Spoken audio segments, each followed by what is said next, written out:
John and Ed, they're on patrol, chasing shadows, heart and soul. Cryptid hunter UFO, down this rabbit hole they go. In the woods and on the street, whispers follow their heartbeat.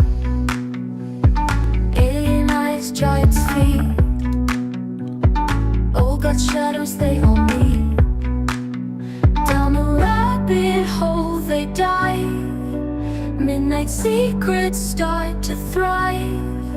Mysteries keep them alive. In the dark, does truth survive?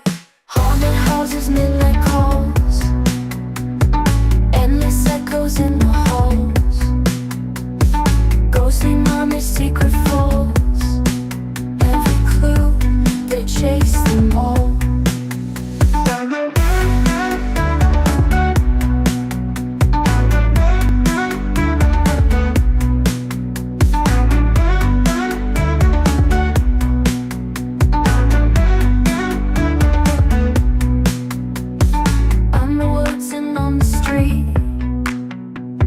Whispers follow their heartbeat. Alien eyes, giant's feet, old got shadows they all meet. Down the rabbit hole they dive, midnight secrets start to thrive. Mysteries keep them alive. In the dark, does truth survive? Haunting walls, they've got the key. Hidden fears, they set them free. Cryptid hunter, you and me, down this rabbit hole, let's see.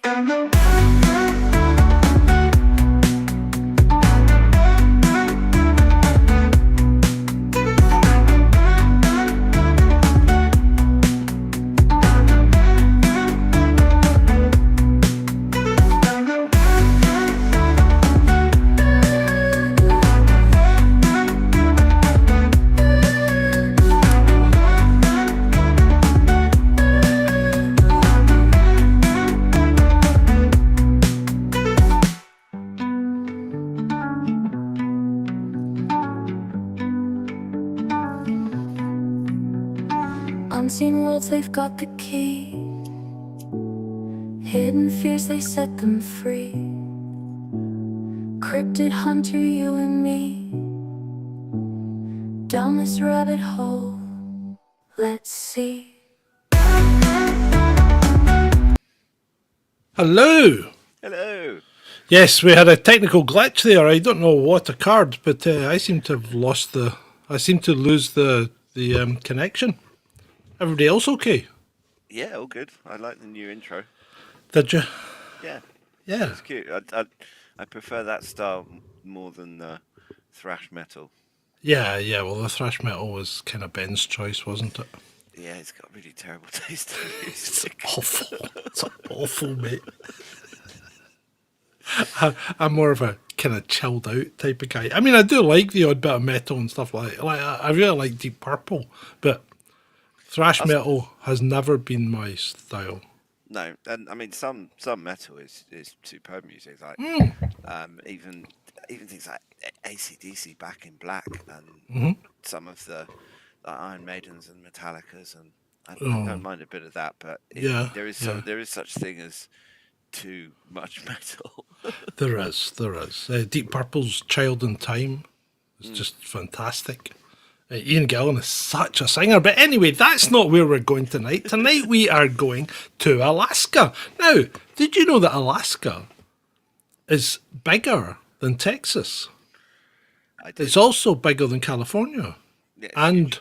Montana, all put together. It's ginormous. Yeah, And, you know, it has the population of Glasgow. Yeah. Just over 750,000 people. Yeah, and I mean, it's also. I mean, I'm a huge fan of shows like Life Below Zero and Alaska: Last Frontier. Just those kind of reality TV Alaska shows about homesteaders, and you got to admire some of them. I mean, they live literally out in the middle of Nowhere. yeah, and they've built their own house, and they've got an inside toilet, and they've got satellite and internet and running water, and Yeah. and they've got a plane because that's the other notable thing about Alaska. It has the highest number of aircraft accidents of Yeah. anywhere in the world Yeah. because one of the primary modes of travel is by these ultralight bush planes.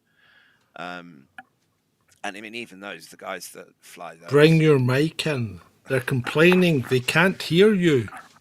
Oh, Speak up. people. Shut up. Project. We're not supposed to project when you're in a microphone. I'll just start shouting and I get complaints from the bloody neighbours. Well, yeah, but you're going to have to ramp your volume up slightly because you are much lower than me. You always are, but Okay, give me a minute. I've turned myself down slightly, but I can't turn myself down too much. Okay, all right. Give it Tonka, man. Give it Tonka. Make sure that Windows hasn't turned down your volume as well. Yeah, it is very guilty of that. Right. Anyway, did you know that Alaska also is the most western and eastern state in the United States of America? Yes, I did. It's funny that, isn't it? Well, there's a lot of things about Alaska that are fun and unusual and interesting, including the fact that it used to be owned by Russia. Russia, yeah. Well, it was Russian Aleuts that originally populated some of the places, especially that town Portlock, the one that got abandoned. But we might come to that later. Yeah, and they're still there as well. Sorry, I'm still Yeah. trying to find the epoxy sound. So right-click on your sound icon in your taskbar, click on sound settings, make sure your microphone's at 100%. That's what I'm doing. Yeah, he's How's doing that? it. Speak to the people. Speak to the people. People, how's this? This is better? Sounds Or better not? to me, but I'll await the troll room's verdict. Come on, trolls. Oh, they're not even saying anything. They're useless. Oh, they will. They'll get there. Bit better, says Ray. Bit better. Okay, Yeah, so I'll you- turn it up a little bit more then. Turn it up more. Turn it all the way up, man. Just turn it all the way up. Turn it up to 110. Turn it up to 11. Anyway, yeah. So Alaska is North Shalini. It's the most northern state in the continental United States. It's the most eastern state in the continental United States, and it's the most western state in the continental United States. It's the most eastern because some of the Aleutian Islands cross the 180th meridian. In fact, some of the Aleutian Islands are much closer to Japan than they are to Alaska mainland. Yeah, one of the more interesting ones is a place called Dutch Harbour, Yeah, which is where deadliest all, catch. yeah, and I mean that's where all of the fishing boats and the crab boats and those mad crazy people that think that fishing in the Barents Sea is a good idea. Well, It's it just brings like, in big money though. yeah, well, I just set your kitchen up in an open volcano. I do like him. I used to like Deadliest Catch. I used to watch it, but then I kind of got away with it. So where are we going to go tonight? Where do we start? Because I've focused more on the Inuit legends and some of the weird things that have happened in certain towns in Alaska. Mm-hmm. But I haven't really gone into the Alaska Triangle. In fact, the Alaska Triangle might even be another episode on its own. I think the Alaska Triangle.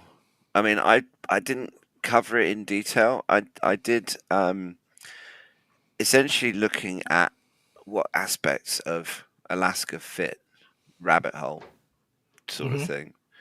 And there are a few things. Some of them are fairly easy to explain with conventional explanations. Others much more complicated. There's also various animals. Alaska's got its own version of the Loch Ness Monster legend. It's also got its own version of the kind of Bigfoot sort of legend. And there's snake-like sea creatures, and There's even a dragon. Yeah, there's another one called the Kushtaka, which is a shape-shifting, half human, half otter type creature. Yeah, it's believed to lure people to their doom or turn them into fellow Kushtaka. Would you like to be lured to your doom or turned into an otter? Well, no, it's not even an otter, a half human, half otter that can shapeshift. Yeah, they've got a dog man as well. They've got something that's like half wolf, Mm. half human. They've really gone to town on the. There are certain parts of the Inuit stuff though that's a bit disconcerting because a lot of it seems to involve having sex with your sister. It's like one of the gods or whatever or the Inuit legends is that this guy was hitting on this bird, and when the lights went down, he had his way with her against her will. But when the lights came back up, he found out he was his sister. And then, of course, all hell breaks loose, right? And they end up getting tossed into the sky as glowing embers, and she becomes the sun, and he becomes the moon, always trying to hide from her and his embarrassment.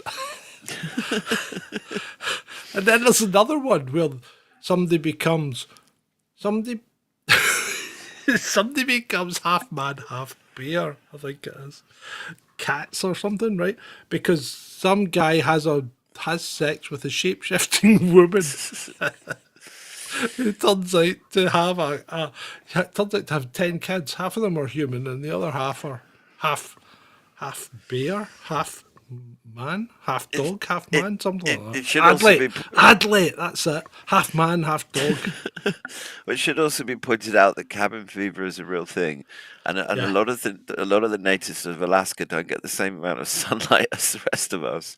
Um, and if you watch Well, some of these documentaries, come the end of winter, some of them are literally starting to lose their minds a little bit. So but now you know how I feel because if you actually no, and I'm not being ridiculous here. I'm being serious because if you look at Scotland, it's on the same latitude as Fairbanks. mm, You know, yeah, so there you go. so See, you I get. told you we were quite far north. But there's also, I mean, as we were talking before the show started, there've been a lot of petroglyphs discovered. And the other interesting thing about Alaska is that 14,000 years ago, or actually, well, but further than that, it started to flood about 14,000 years ago at the end of What the the last. Alaska? Oh, No, the Bering Land Bridge, because right. But Alaska was never really glaciated. Now, uh, just for the sake of anyone who's new and is watching us, if you've come here thinking that this is a structured show and we'll be going through things in an orderly manner, then sorry, I'm just sorry. yeah, we don't do we don't We don't really do do it stuff. orderly. We don't do Anyway, but orderly. Right. it was Sorry. called Beringia, Right. which Oh, was because it was joined onto Russia. yeah, Right. and you used to be able to walk from Russia to Alaska, and that part of the sea, if you look at the Bering Sea, is actually relatively shallow compared to the ocean Yeah. further south. Yeah. Yeah. Which is it's also fascinating. I mean, that's one of the theories about how people got to America from Africa, if we're assuming the conventional explanation of human evolution America or from whatever. Africa. Yeah, they basically walked it. Oh The no, people- but we disproved the out of Africa theory a couple of months ago. I know we did. I'm just saying. But I think I'm pretty much on board the Mongols or the kind of descendants or well not even maybe even the progenitors of the Mongols came across because if you look at an Inuit person, they're very very East Asian Yeah. looking in appearance. Yeah, they do. They have some of them do look like they could come from China or Mongolia or something like that. So I mean that makes a lot of sense. Yeah. But But it's so Good, so go the so the Inuit have this what's it called? A legend about the what they call the tonite, right? Who were bigger, stronger humans than, or bigger, stronger people than they were, right?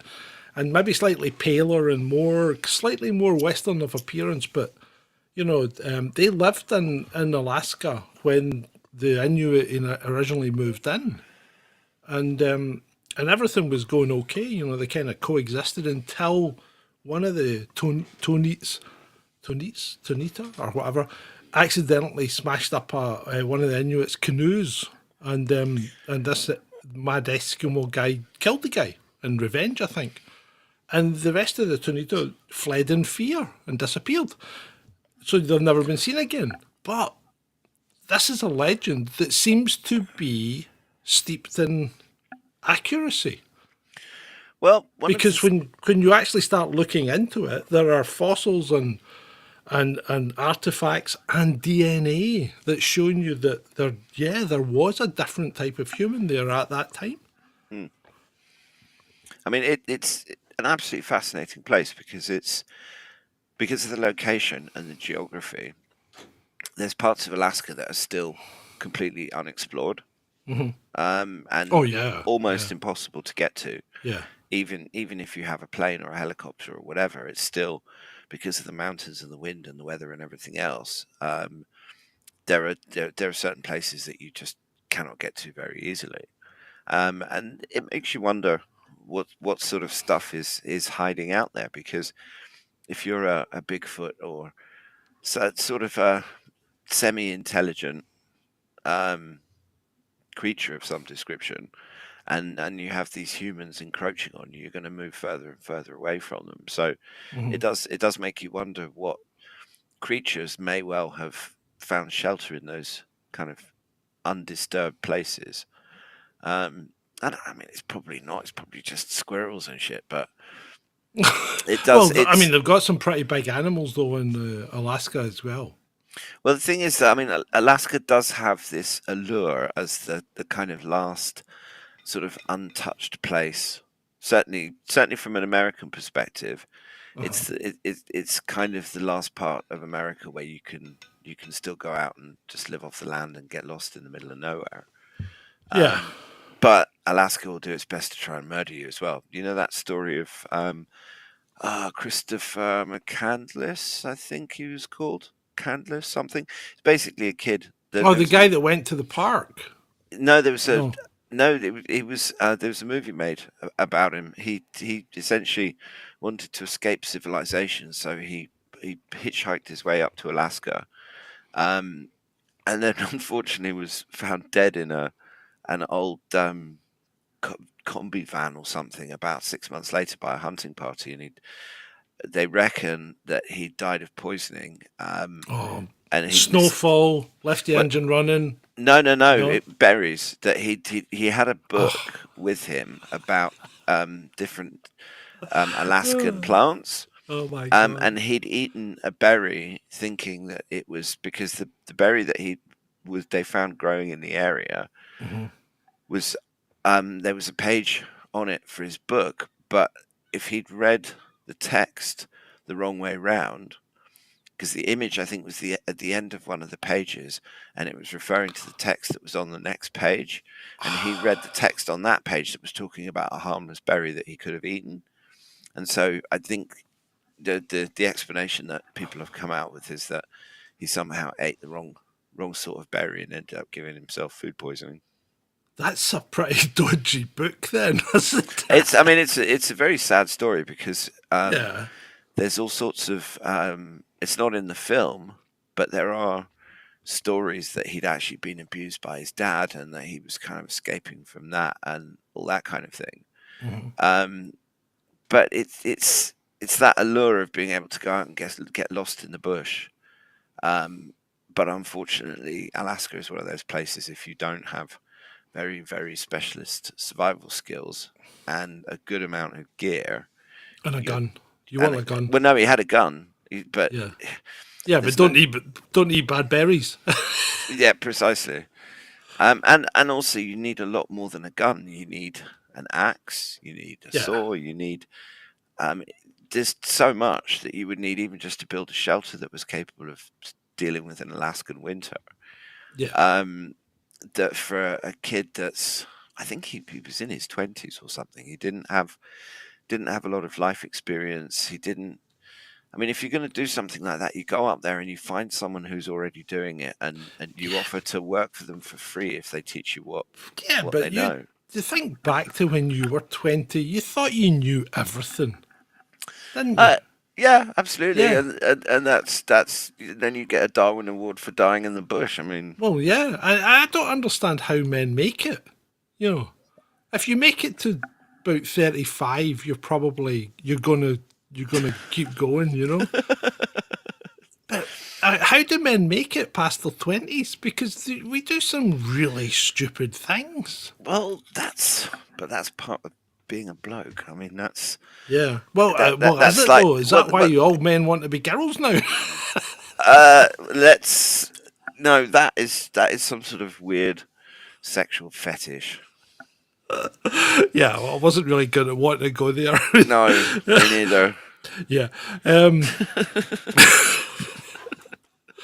So let's talk about. I tell you what. I'm going to tell you about Portlock. I don't know if you know about Portlock.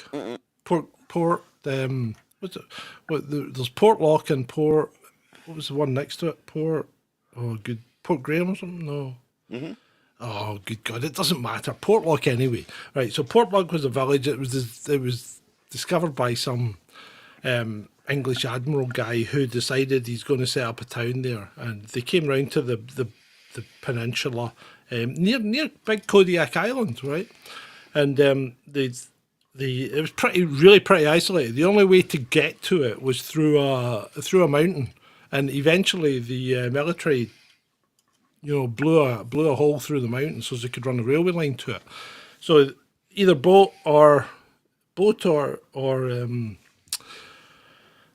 rail was the way to get there, and through the tunnel.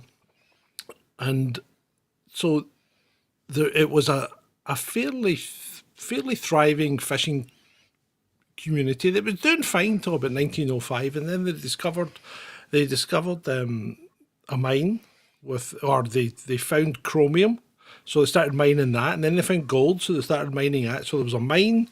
So you had 3 jobs in Portlock. You had mine, you were a miner, you were a lumberman, you cut down trees and helped to export them, or you did fishing, and that's basically all everybody did.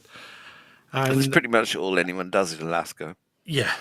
And then they ended up, they built a cannery and all that. But 1905 was the first when people started to go missing, right? And it started being people like hunters, right? So hunters would go out, sheep hunters would go out, well, probably to find and kill a sheep in order to come back and sell it, because it was only like 30, 40 people lived in this town, permanent residents, but there's a big summer community that came in for the cannery and all that. So people started going missing, and then and the odd hunter disappearance, fine, you expect it to happen. He's maybe slipped, fell, whatever. I mean, hunters don't tend to get taken out by their prey that often, especially if they're accomplished hunters and they've got weapons. But you can have an accident, you can fall over, you can get caught out, you can get very wet. Yeah, you could get very wet and end up freezing to death, that kind of thing. So they had all that. But then body parts started appearing in the lagoon and the rivers. Hunters that had gone missing had been torn apart and washed down the river. And when I say torn apart, we are saying dismembered, right? And it's like, whoa. Which is, I mean, that's a wild animal would potentially kill someone, but they would eat it. I mean, bears don't. You would have thought so. Well, bears and wolves don't tend to.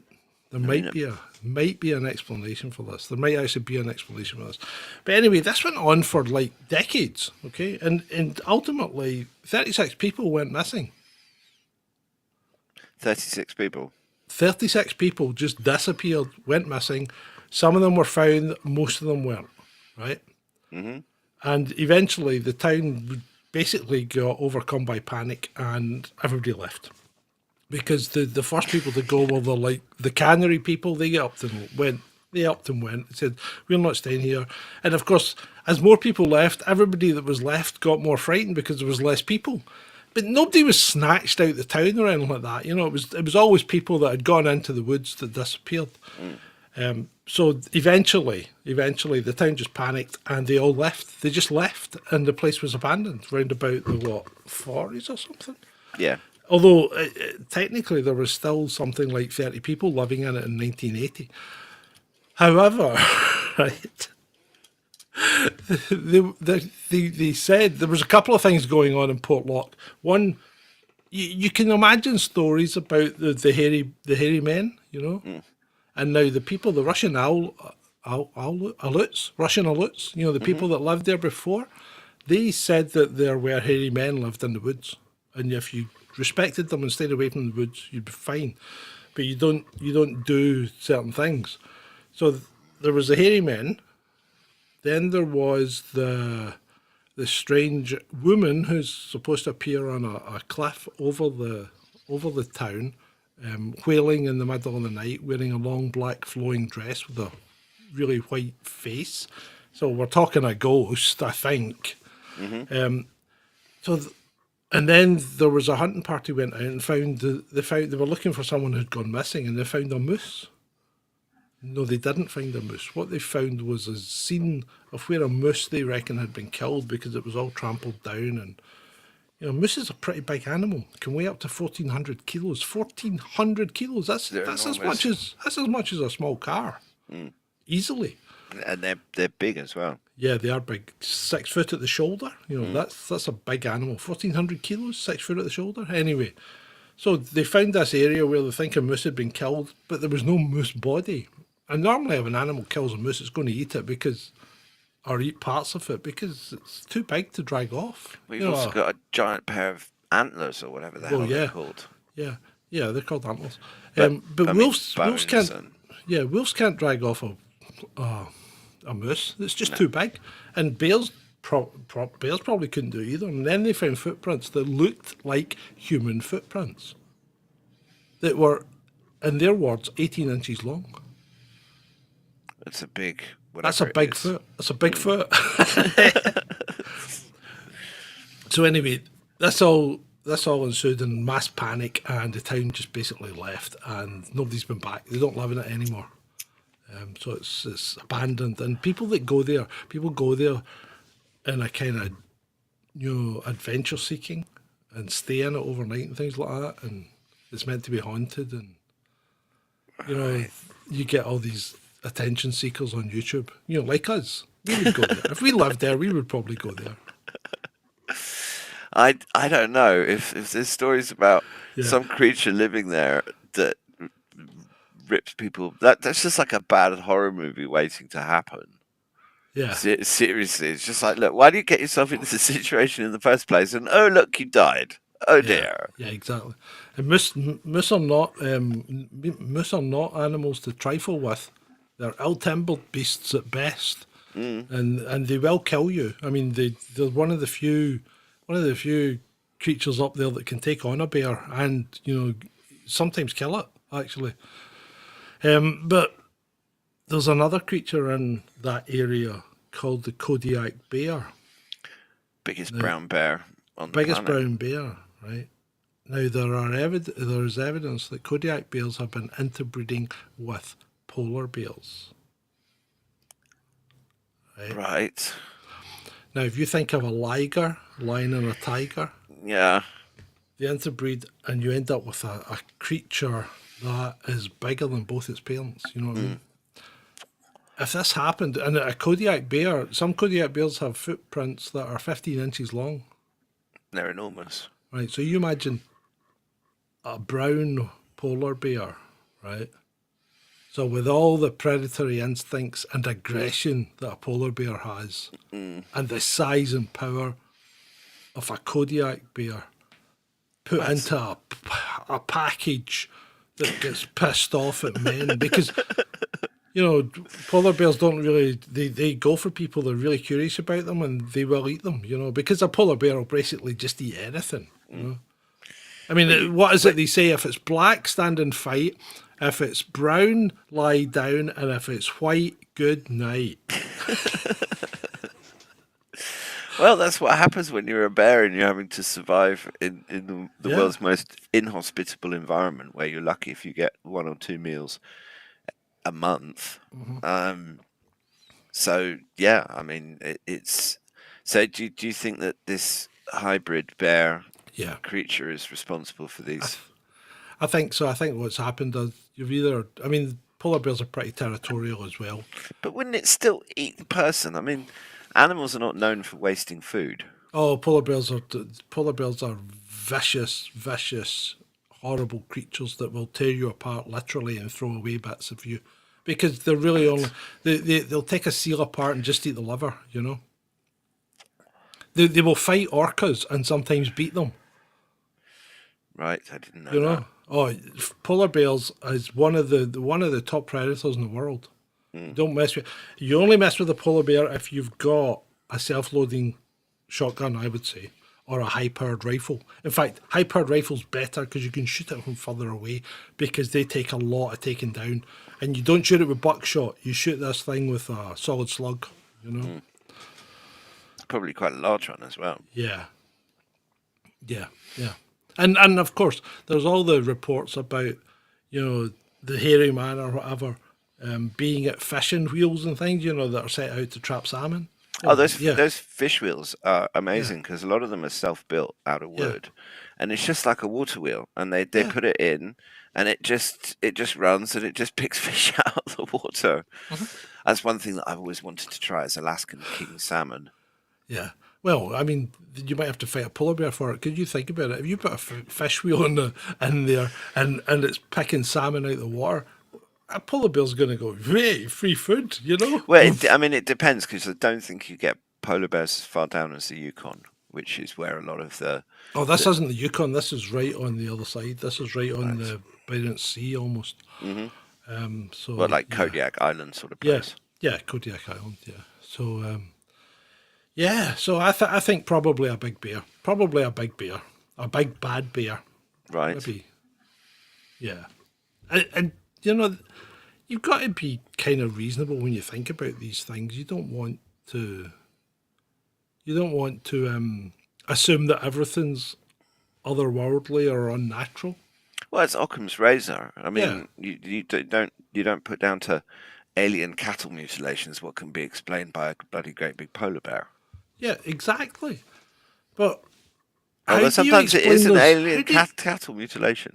how do you explain those perfectly circular cuts? So these are the ones nobody seems to come out with an explanation for that, because I can understand if the corpse is bloating and it splits and stuff like that, but it wouldn't tear in a perfect circuit. I mean, or like an incised circuit. And how do you remove a cow's rectum? Without.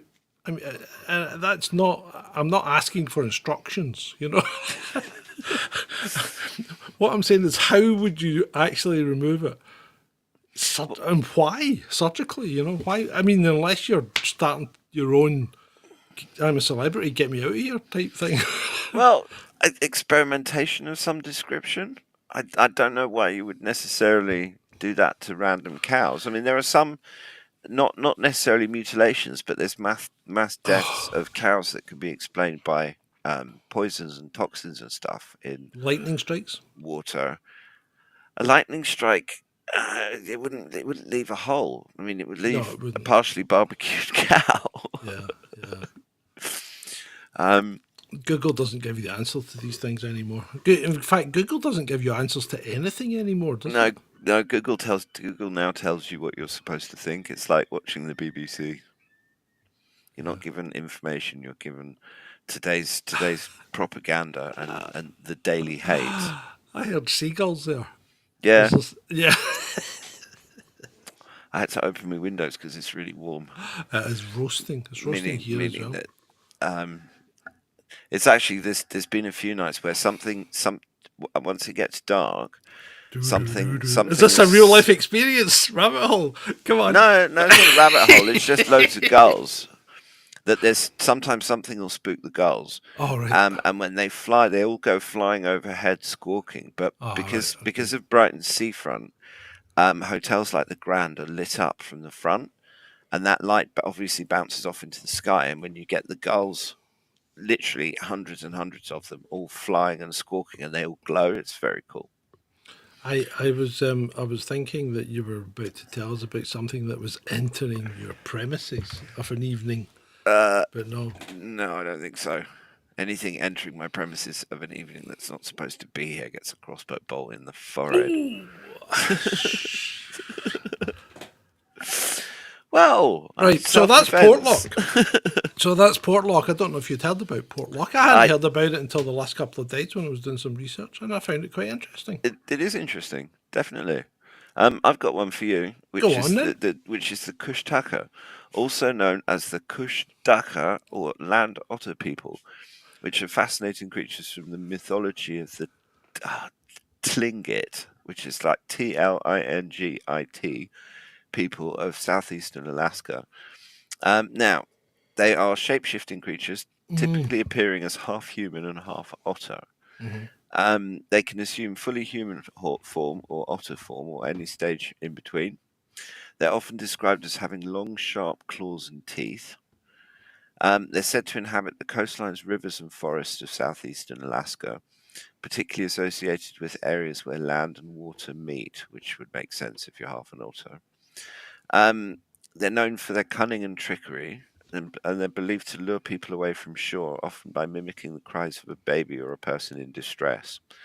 They can supposedly turn humans into fellow Kushtaka by drowning them.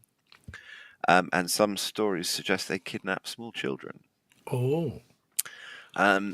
So I don't know if there's... And let's not go down that rabbit hole. So did you know that they had a distinctive 3-note whistle? I didn't, actually. So apparently they have a distinctive 3-note whistle, and if you should hear that, then even if it's just an otter that's lurking about, you must look at it suspiciously. Okay, that's good to know. So let's talk about, right, I'll give you one now, the adlet, right? The adlet tells you a race with the upper body of a human and the lower body of a dog. The adlet was created when this is these Inuits and their sleeping habits are just bizarre. When an Inuit woman mated with a dog, siring 5 dogs and 5 adlet. As one version of the myth goes, the woman refused all of her suitors to marry her dog husband. In the end, both she and her dog husband perish, suggesting peril to those who choose unconventional marriage. Oh, well, that's a bit not diverse enough for this programme, is it? So similar stories of half-human, half-dog races have been found in other parts of the world, including Greenland, British Columbia and Siberia. That's not other parts of the world. That's basically just extensions of Alaska. Yeah, it's the same lack of sunshine and vitamin D and stuff, making them all go a bit crazy and dare I say it, shagging their huskies. Dare I say it? These guys may have been drinking reindeer piss. Which is known to get you high. So well, of course it does, because reindeers love those little mushrooms that look like, the original toadstools. That's what reindeer love. And they eat them, and they're full of psychoactive compounds. And your reindeer breaks it all down nicely for you and then pisses it out without using it all up. And that's why these mad Finnish Laplanders, and you can see the influence it's had on some of the Finnish politicians, So these mad Finnish Laplanders go around collecting reindeer piss and drinking it. Do they do the same thing in Estonia? Because it certainly seems like it. Probably. Oh dear. Well, the less said about hallucinogenic reindeer piss, the better, as far as I'm concerned. Well, Johnny and John says that Benedict Cumberbatch has a thing about otters. Now, that just sounds a bit weird, because otters are too small to have a thing about, surely. I'm more concerned about John's thing for Benedict Cumberbatch. Has he got a crush on Benedict Cumberbatch? I don't know because this is new to me. Right. I'm just a tad concerned. No, we don't have any picks. Listen, you know what? This is kind of like Ed and I just having a chat because, well, what's the point? I could tell. I mean, I've told you it's a half human, half dog. I mean, what you want me to do? Go and pull down and the thing is, more and more stuff that you get online now is AI. I mean, you used to get people drawing things, but now it's like they just get lazy and go, "Oh, I'll make that on AI. I'll make this on AI," and it's like, would you rather watch AI or watch us? Well, You know the correct answer. and it's also, I mean, it is difficult to find pictures of mythical creatures that aren't just drawings from someone's imagination. I mean, maybe people want pictures. I don't know. We do have to cater to the audience. So Yeah. sort it out, John. Well, yeah, it's the top half of a human and the bottom half of a dog. That was quite plainly said. Anyway, right? Speaking about Irish, right? We'll get into the Irish now. Then, shouldn't we? So Ireland has its leprechauns. Hawaii has its menua. The Yupik have the Isenarat, a race of miniature human-like creatures with extraordinary powers. Stories suggest they live in a different dimension than ours, but can move in and out of our world easily. Despite their extraordinary powers, Arsenarat share some similarities with humans. They're often spotted hunting and gathering. For example, they always have a reputation as excellent craftsmen. You know what this sounds like to me? This sounds like the machine elves of people that have experienced DMT. Maybe. Some say the Incinerat love making mischief, like leading people astray in the wilderness. Others say the Incinerat are good luck. This sounds quite leprechaunish now. Still others tell tales about kidnapping by them, in which victims are spirited away to underground lairs. Right. So Those who journey to the realm of the Incinerat report that a day in their world is like a year in our time. what? Right. Well, that's not good. That means time passes faster here. So Yeah. if you go and visit the Incinerat, when you come out, it's a year later. But how I don't know how that would work, because if they're underground, then they're part of the same. No, but they're probably not underground. They're probably just using it to explain non-Euclidean geometry.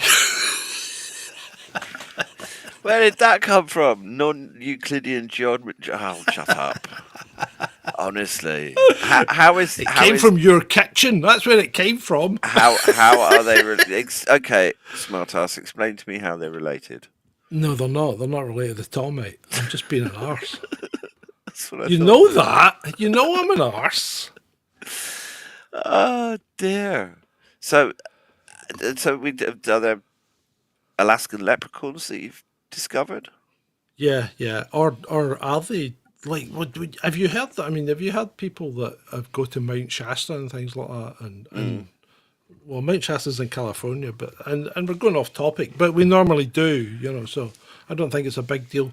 But I was listening to some women who'd gone on a visit to Mount Shasta, and when she got there, she could see all these little people scurrying around the bottom of Mount Shasta, working away. And she said to people that were there, "What are they doing?" You know, she said they were like tiny humans, you know, all working away furiously. Right.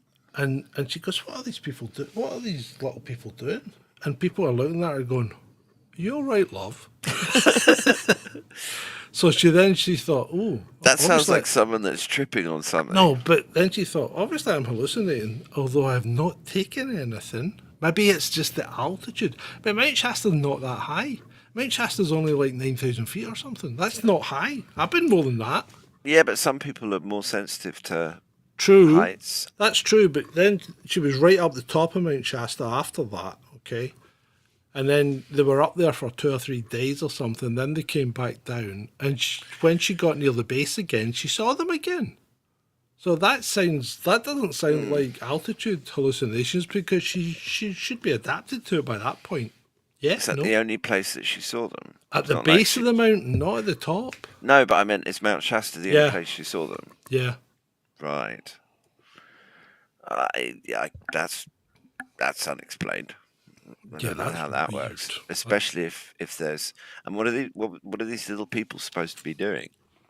She just said they seemed to be really busy. They were working away on stuff, they were just doing stuff. Right. She didn't know what they were doing, but they just looked like they were doing stuff and they were all rushing about, like busy work. Like ants. Yeah. But bigger than that.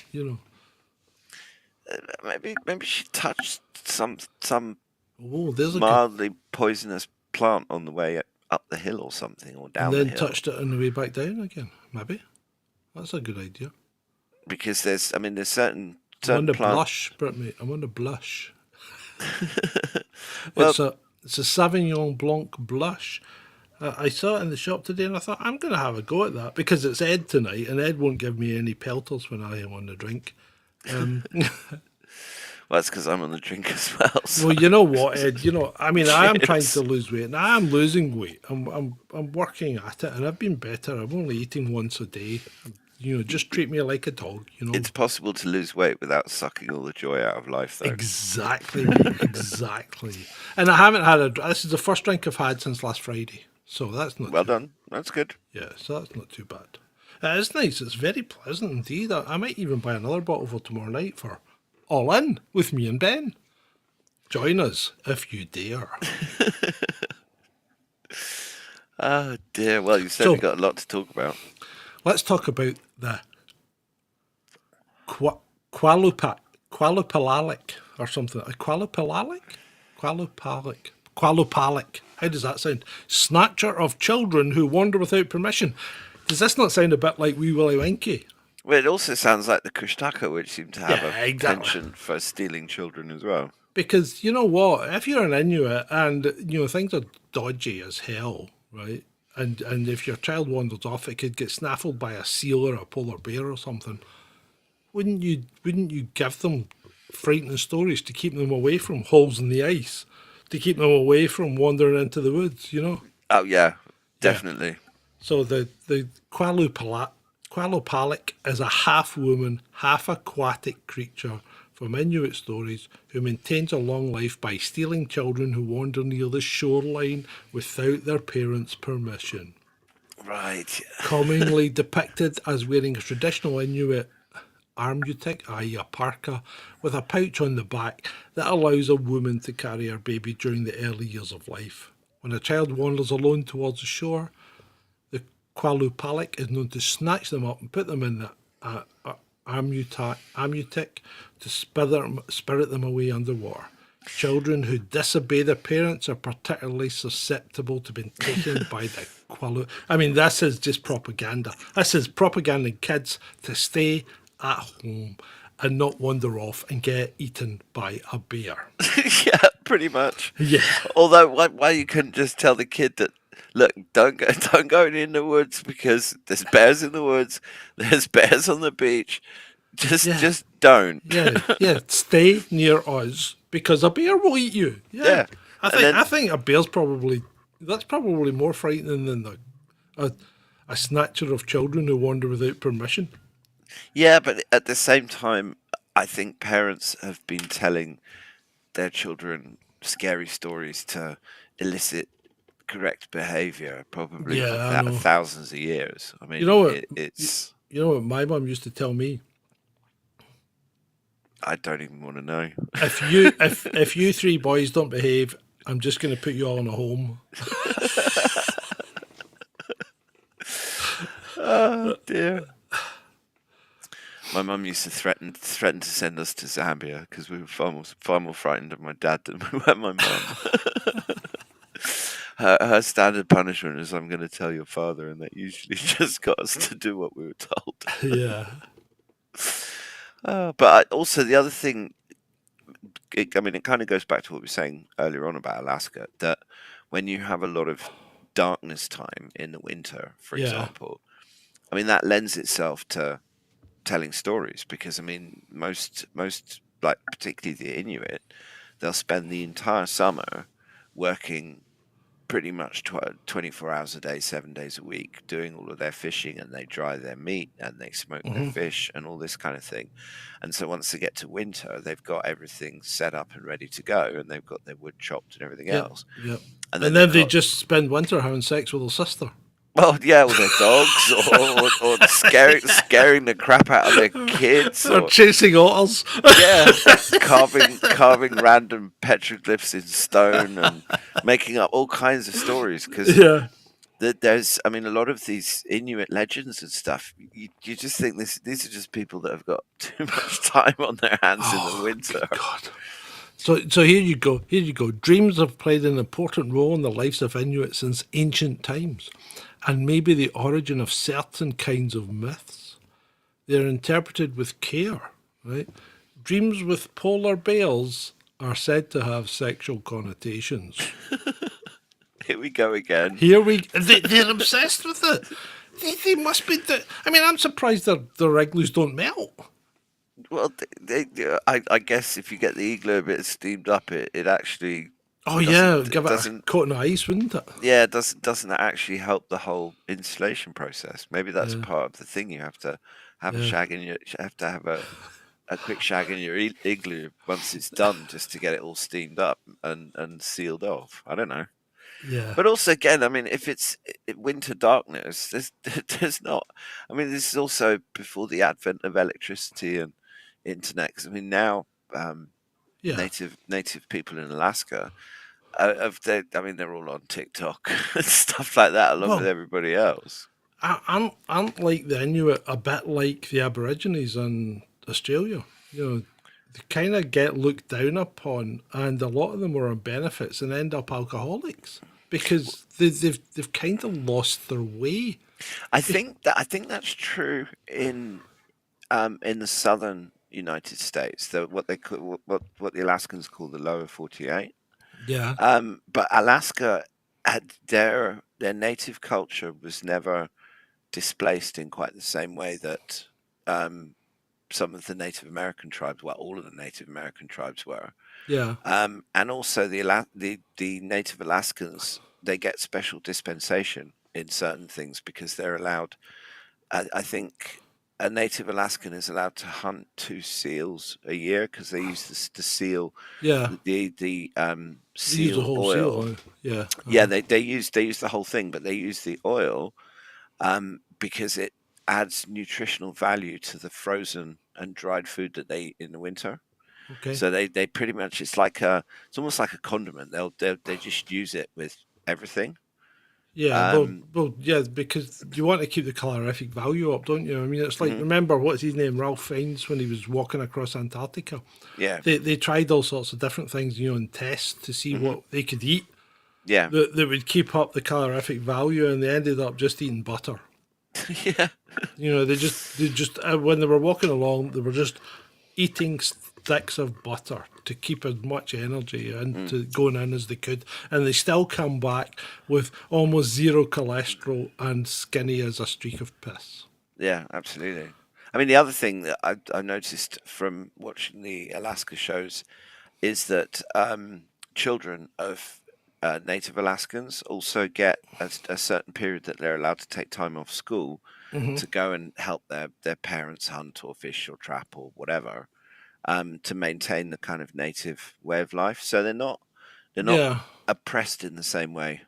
Yeah, That, I never quite understood though where the casinos came into the Native American culture. because of the reservations, because gambling is basically illegal. Oh, I'm being facetious. Oh, well then stop asking questions like you my want a God. serious answer then, for fuck's sake. Jesus. My goodness, what you like. Just Well, stop. Ray says all Alaskan residents get free money just for living there, and that's, well, I don't know if it's still true, Ray, but No, it's the yes. oil. It's the oil allowance. They all get No. The government used to give you a stipend to go and live in Alaska.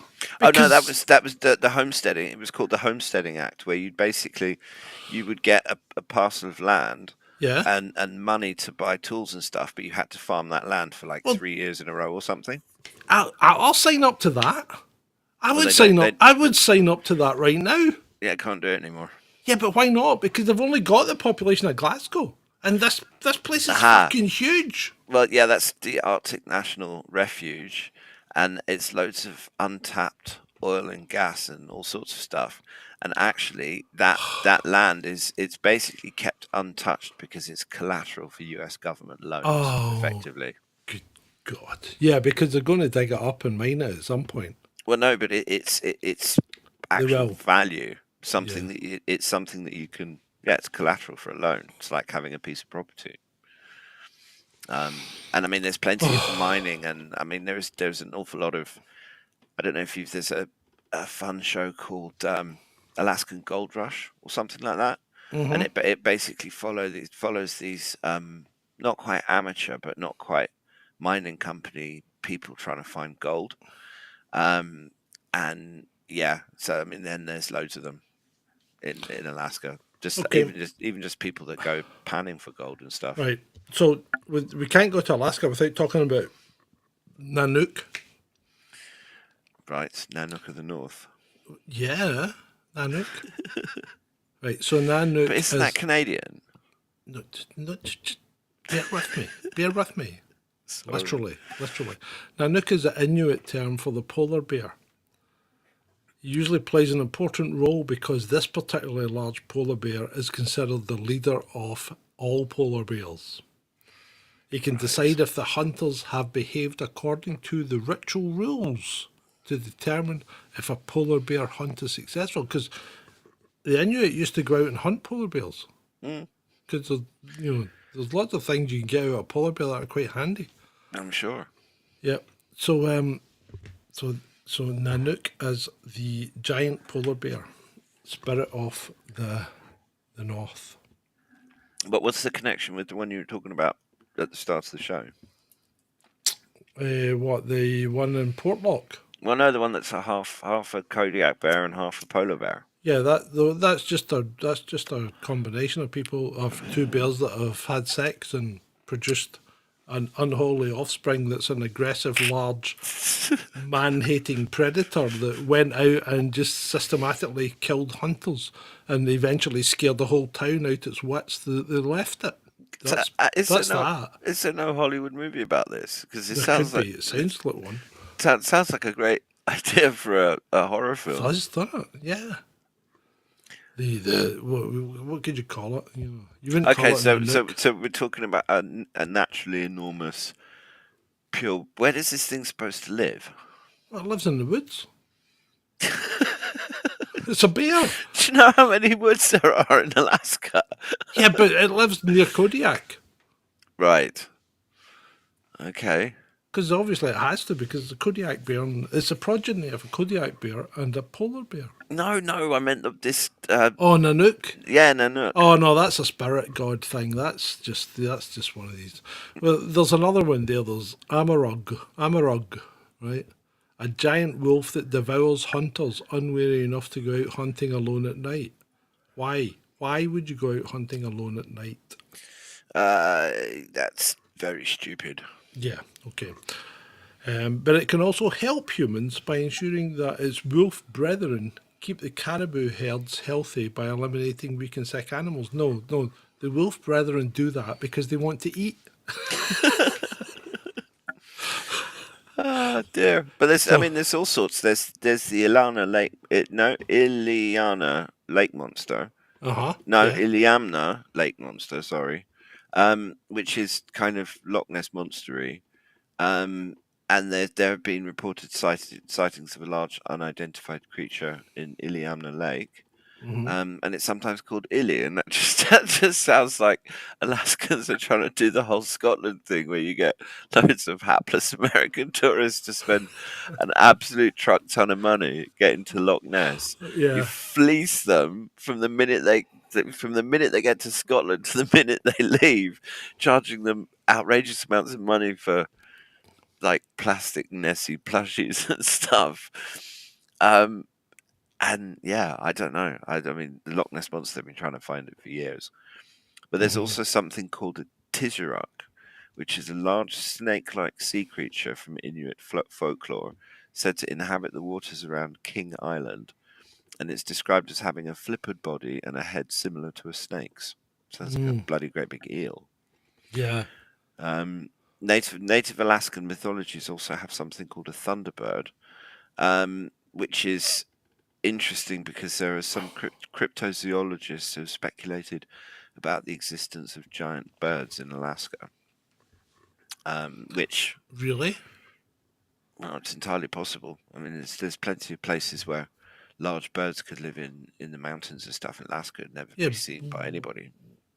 Yeah, okay, but But when you'd- you say you'd think- right, whoa, hold on. When you say large birds, how big are we talking? I don't know. Let me find See, out. right, so see, there's a problem with birds, right? Yeah. Because once you get to a certain size, they can't fly, and this isn't just me saying, you know, that bird's too big to fly. This is the laws of physics. Right. Yeah. You know, it's like the dinosaur problem, right? There's the gravity problem with dinosaurs. Mm-hmm. Dinosaurs are too big to have existed on Earth with the current gravity that we've got.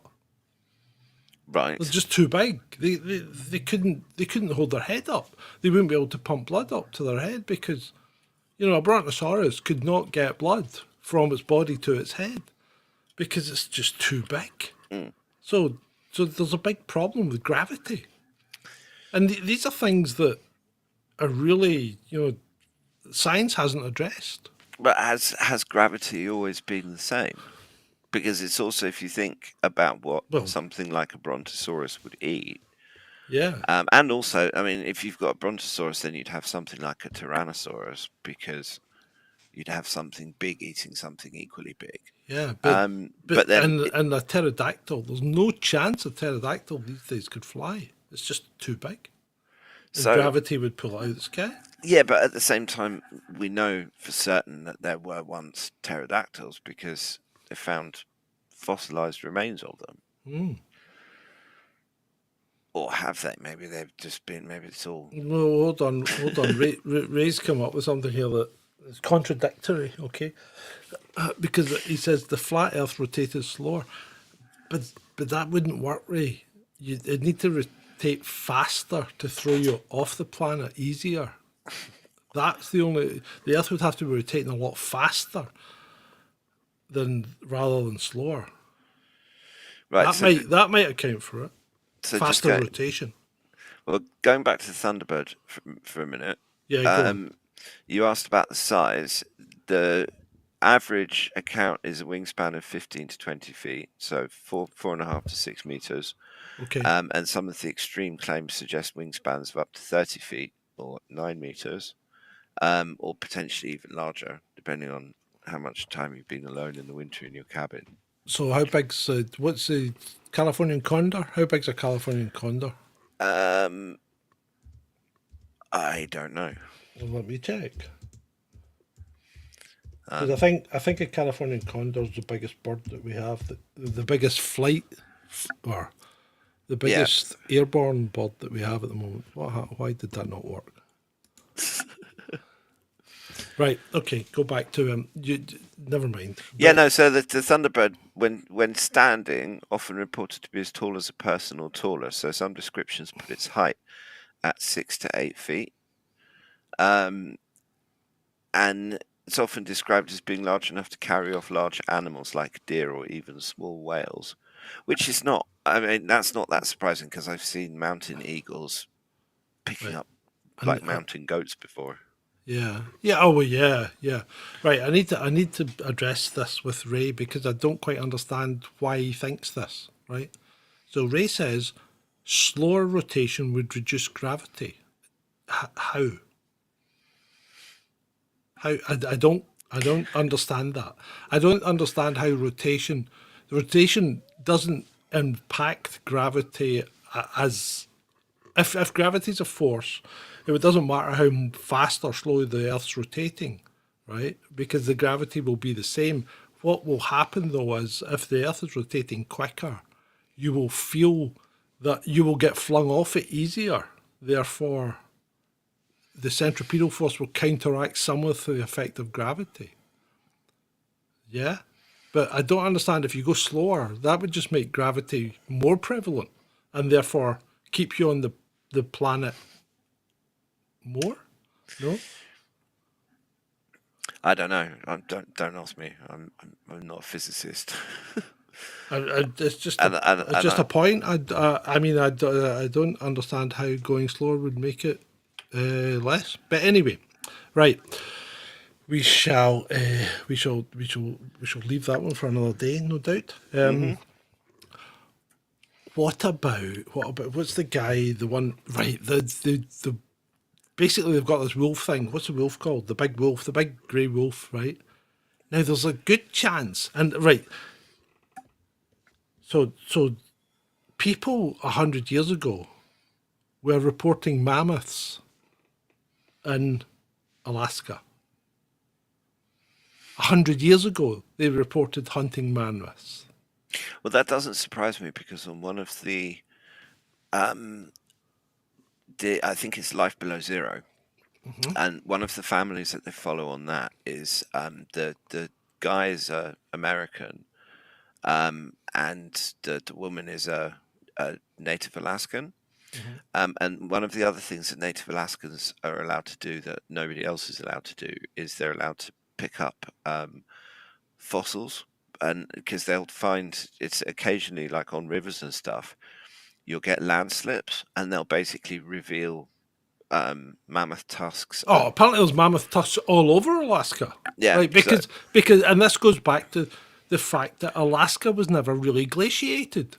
Because although it was cold, right? And this is a good reason for actually moving to Alaska. Because if we fall into another ice age, the same rules will apply. Right? So although Alaska was cold, it was never glaciated because it didn't rain or snow as much up there. There wasn't as much moisture, right? So you didn't get the impact of all the snow that, say, fell on Greenland. Because Greenland's got, what, like a 5 mile deep glacier or something ridiculous.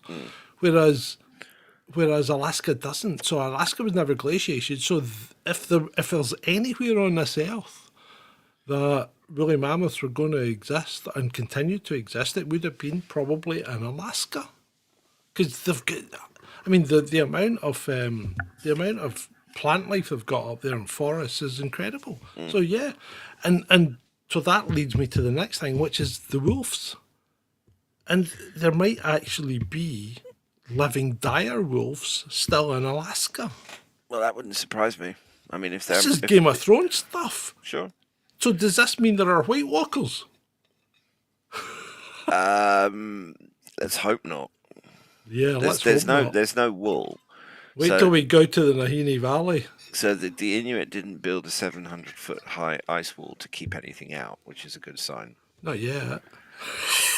Well, I mean, the idea of dire wolves, if there's large prey like mammoths, Yeah. then I mean that lends itself to large predators because that's how Mother Nature seems to work. And also in the same way that a lot of fauna would support a large population of extremely large hairy elephants. I mean, the hairy elephants would support a population of large wolves, and if the wolves have got lots to eat, then over the course of generations, I'm sure they would get quite big. Right.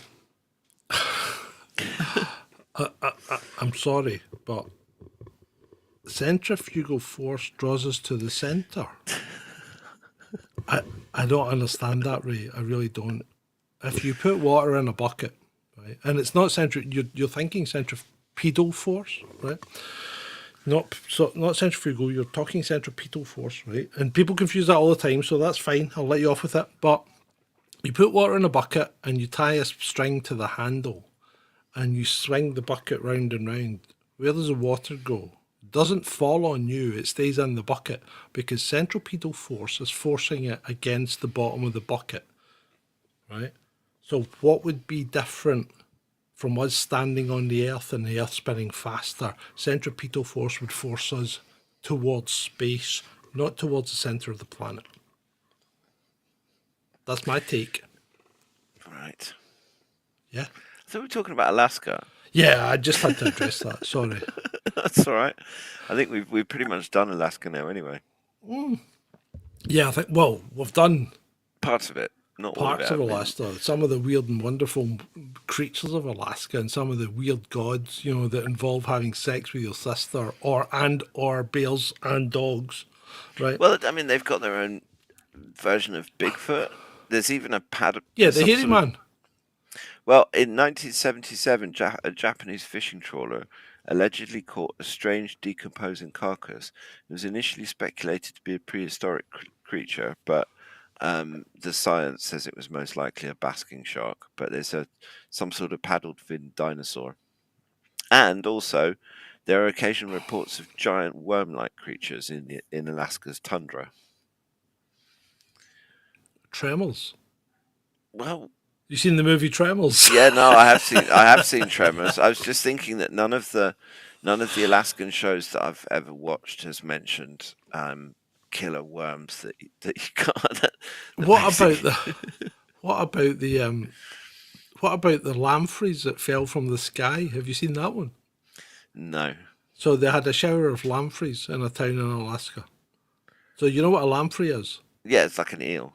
Yeah, it's like an eel, except it's got like the most horrendous tooth-filled face you've ever seen. Because all it does is basically clamp onto another bigger fish and suck the blood out of it. It's a vampire fish. It's a horrible, horrible, horrible creature, right? And these things fell out the sky, living, and landed in a town. Did they actually land on anyone? They landed all over the town. People were picking them up and going, "Ugh," putting them in buckets. Yeah, but that can happen with like tornadoes and stuff, where you get a water spout that Oh yeah, it can. happens to Yeah, pick loads of fish up, yeah, and then they get transported via wind and atmosphere, but they don't generally turn up alive. yeah. Well, they did. That is weird. Yeah, and there's just right. So, if you want to watch a movie, why don't you go and watch The Fourth Kind? That's set in Alaska. Right. That's set in Nome, Alaska. And it's Okay. based on, well, I can't say a true story, but it's based on anecdotal evidence of people Right. that said these things happened to them, you know? So it's a kind of UFO type alien Okay. thing. So maybe you Yeah. should seek that out. What was the name of the name? Fourth Kind. Close Encounters of the Fourth Kind, basically, but it's just called The Fourth Kind. 2009. Yeah, because Ed, I think Ed's going to join me on Saturday night as we discuss the movies and the TV we've watched this week.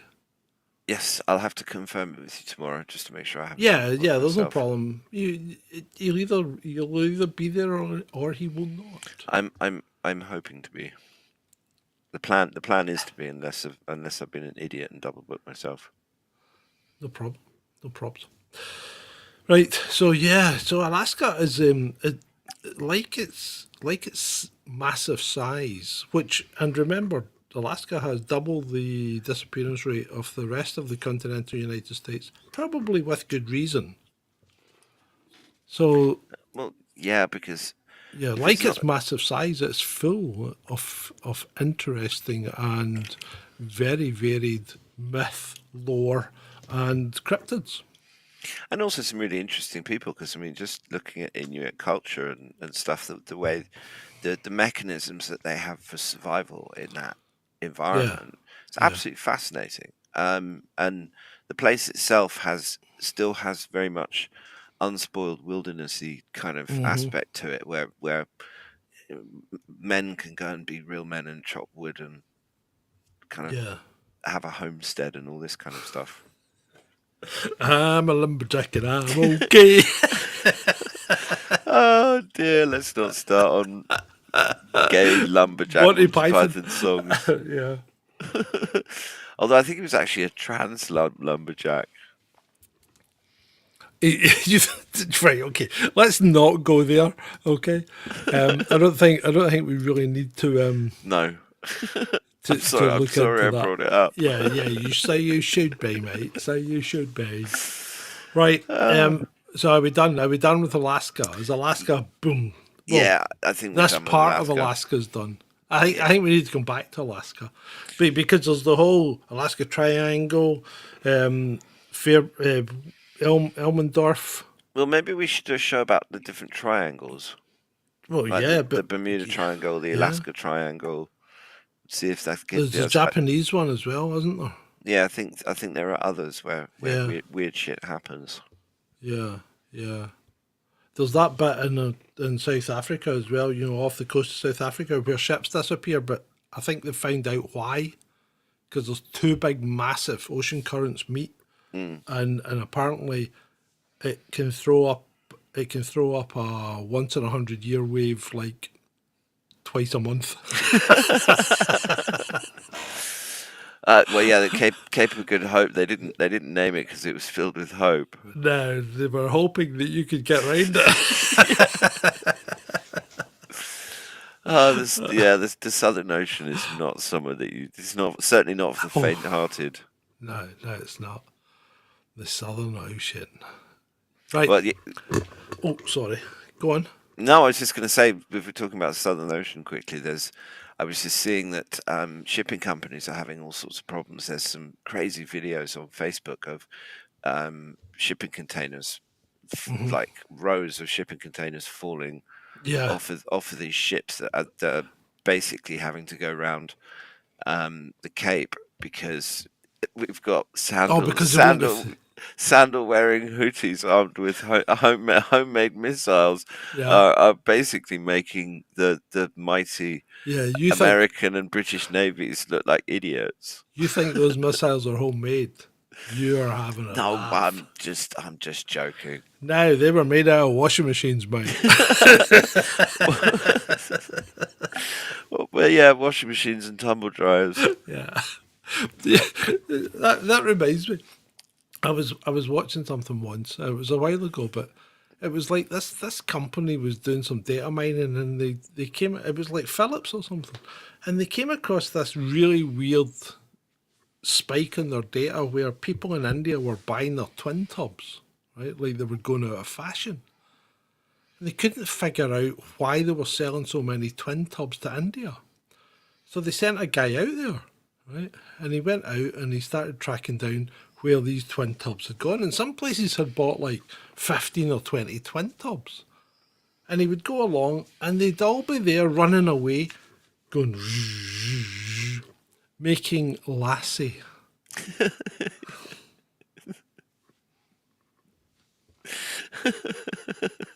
Yeah, there you go. Yeah. But anyway, madness, you just right? don't eat street food in India, people. Just don't do it. Just don't do it. No, I don't know if John is still listening, but he's had some very bad experiences with Indian food. Oh yeah, don't. In fact, yeah, Indian food. Lassi, LASSI, is a yogurt-based drink. Yeah, like mango lassi, it's nice. Right. I think we're done. Are we done? Yeah, I think we're done. Yeah, I think Johnny John Indian street food is fine. He just wants other people to share his misery and not his toilet. If you're going to eat Indian street food, here's a tip from me. Put a toilet roll in the fridge first. Oh dear. Yeah. And I mean the amount of chili and stuff. Oh no, yeah. don't even. Right, I hope you enjoyed our little journey to Alaska. I did. It's been great as always for me. Me too. It's been fun. And we'll see you again next Thursday. And I don't know what we're talking about next Thursday, but We'll come up with something. come up with something. As we always do. Because as they say, it's been great for you.